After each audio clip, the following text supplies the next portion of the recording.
Hey, my name's Oliver, and today we're going to talk about wind protection. What is it, why it's important, and what you can do if you don't currently have wind protection.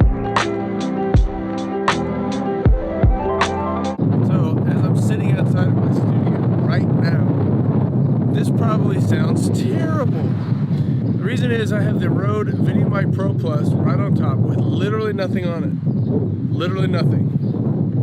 So, after putting on the included foam windscreen that comes with the Pro Plus, does it change? Well, I think it will because the wind has died down on this windy day. But when the wind comes back up, you will notice that it still kind of gets into the mic and makes that nasty wind rumble sound that no one likes to listen to. And then finally, here's the actual dead cat, as it were, on the Rode mic right now, listening to me out here, chilling in the city on a very windy day.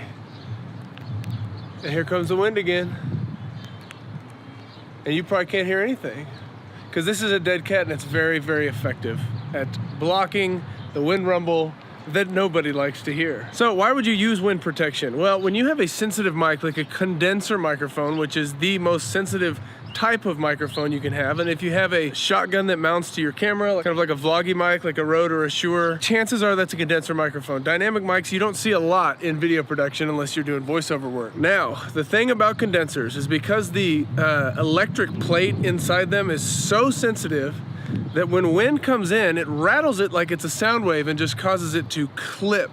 And what clipping is when anything is recorded above the mic's ability to produce that sound. And so you get a nasty distortion. Distortion is dope in rock and roll and blues, not cool in video production and audio production. So the way to take care of that is to cover the mic with something that'll filter out the wind. And here we got a lot of wind coming in. A lot of wind coming in. Even with the dead cat, this is gonna be intense. I don't know what this sounds like because I'm not monitoring it. So typically, if you have a shotgun mic inside a space, you'll put foam on it because, I noticed this last week when I was running sound. Even moving a mic around in the air, you'll need one of these because just the air against the mic as you move it can cause clipping. A dead cat is more for being outside in a neutrally windy environment because even a dead cat will still let wind get in and cause clipping issues. So what is a dead cat? Sound-wise, I put the foam back on so we might get some clipping, but this is the dead cat. This was sold separately with the Rode VideoMic Pro Plus. I love using this outside because for the most part, it takes care of all the wind clippage that you might get. So the whole point of today's video is to ask two questions for you. So the question for you is twofold.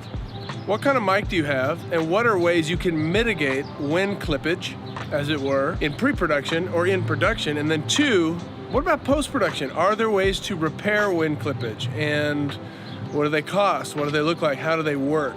So I just want to cover those two things today. So if you're a YouTuber, typically you're gonna have a mic that's mounted on top of the camera. Those mics typically are condensers, and you'll need some sort of foam, at least the foam that it comes with, to cover it up if you're filming inside. And outside, I would always recommend get a dead cat.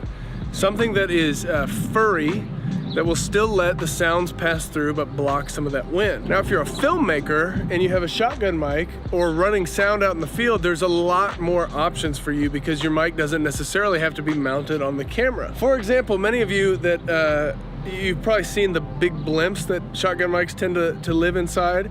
What is so special about those blimps is they do a remarkable job of blocking wind and also letting high frequencies in. Because a lot of times when you put a dead cat on a microphone, it almost acts like a blanket in some ways, and so you lose a lot of the high frequencies that typically would come in and be recorded by the mic. So what a blimp does is it just, the fabric it uses and the kind of like honeycomb plastic around that fabric lets high frequencies in while also blocking wind. Now, I've been in an environment one time when I was running sound and it was so windy that I needed not only the blimp, but the dead wombat, in my Rode blimp terms, that went on top of the blimp. So there's a mic inside the blimp housing and a dead cat on top of that blimp. And you know what?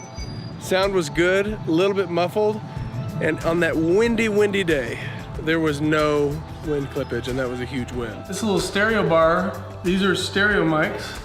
They're both a little Rode NTG, and then even on top of this, you can put wind protect on,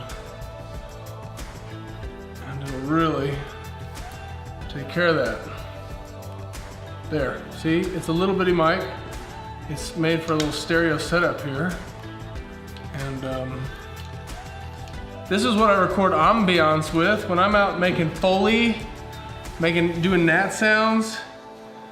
This is what I use. And on a windy day like today, when flowers are getting stuck in your hair, you would need to really protect these boys, or girls as it were. And this is a stereo bar. You mount something right here, a handle or a boom pole.